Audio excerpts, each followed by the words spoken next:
Hi hello friends, இன்றைக்கி நம்ம அம்மோஸ் கிச்சனில் காராமணி காயெல்லாம் போட்டு கம்மன்னு ஒரு காரக்குழம்பு எப்படி செய்கிறதுன்னு பார்க்கலாமா.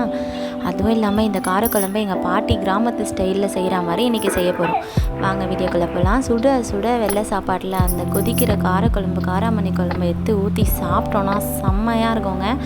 எப்படி அந்த காராமணி குழம்பு செய்யுதுன்னு பார்க்கலாமா. இன்றைக்கி நான் 100 கிராம் காராமணி தான் எடுத்திருக்கேன். ஊற வைக்காமல் எடுத்திருக்கேன்.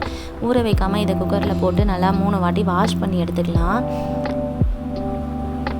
இது நல்லா வாஷ் பண்ணதுக்கப்புறம் இதில் கொஞ்சமாக தண்ணி ஊற்றிட்டு கொஞ்சம் தேவைக்கேற்ப உப்பு போட்டு வேக வச்சுக்கலாம்.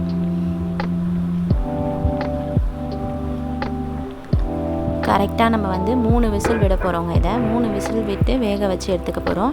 இது கூட ஒரு நெல்லிக்காய் சைஸ் புளி நான் இன்றைக்கி எடுத்துருக்கேன் குழம்புக்கு. அதையும் நம்ம தண்ணி ஊற்றி கொஞ்சம் நேரம் ஊற வச்சுக்கலாம். இப்போ நம்ம ஒரு கடாயில் கொஞ்சமாக எண்ணெய், குழம்புக்கு தேவையான அளவுக்கு நம்ம எண்ணெய் ஊற்றிக்கலாம்.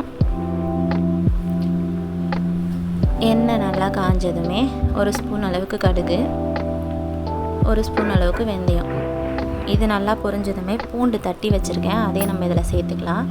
கொஞ்சமாக கறிவேப்பிலை, இது கூட பொடியாக கட் பண்ணி வச்சுருக்கேன் வெங்காயம், இதையும் சேர்த்து நல்லா வதக்கிக்கலாம். இது நல்லா வதங்கணும். வெங்காயம் நல்லா பொன்னிறமாக ஆனோடனே தக்காளி, பொடியாக கட் பண்ணி வச்சுருக்கேன் தக்காளியை சேர்த்து நல்லா வதக்கிக்கலாம். இது கூட நான் இன்றைக்கி என்னென்ன காய் போட்டு குழம்பு வைக்க போகிறேன்னா, முள்ளங்கி கட் பண்ணி வச்சுருக்கேன், முருங்கைக்காய் நீட்டு வாக்கில் கட் பண்ணி வச்சுருக்கேன், கத்திரிக்காய், கருணக்கிழங்கு, அவ்வளோதாங்க. இந்த 4 காயும் போட்டு நல்லா வதக்கிக்கலாம்.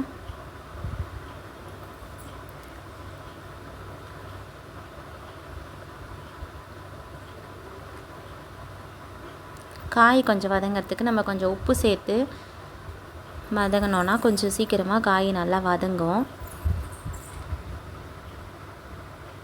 காய் நல்லா வதங்கினோடனே கொஞ்சமாக மஞ்சள்தூள், 1 ஸ்பூன் குழம்பு மிளகாத்தூள் போட்டு நல்லா கிளறி விட்டுட்டு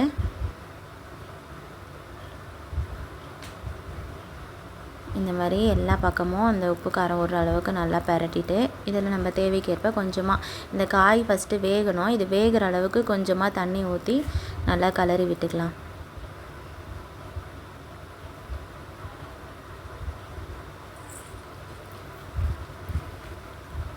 இது கொஞ்சம் நேரம் அப்படியே நல்லா கொதித்து காயெல்லாம் வேகட்டும். இப்போ பாருங்கள், நல்லா கொதித்து காயெல்லாம் வெந்துருச்சு. இப்போ நம்ம இதை ஒரு கலர் விட்டுக்கலாம். பார்த்திங்களா, காயெல்லாம் நல்லா வெந்திருக்கு.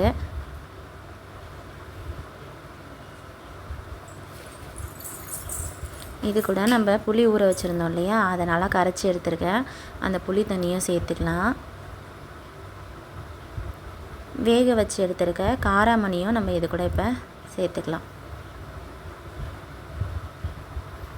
இப்போ நல்லா கலரி விடலாம்.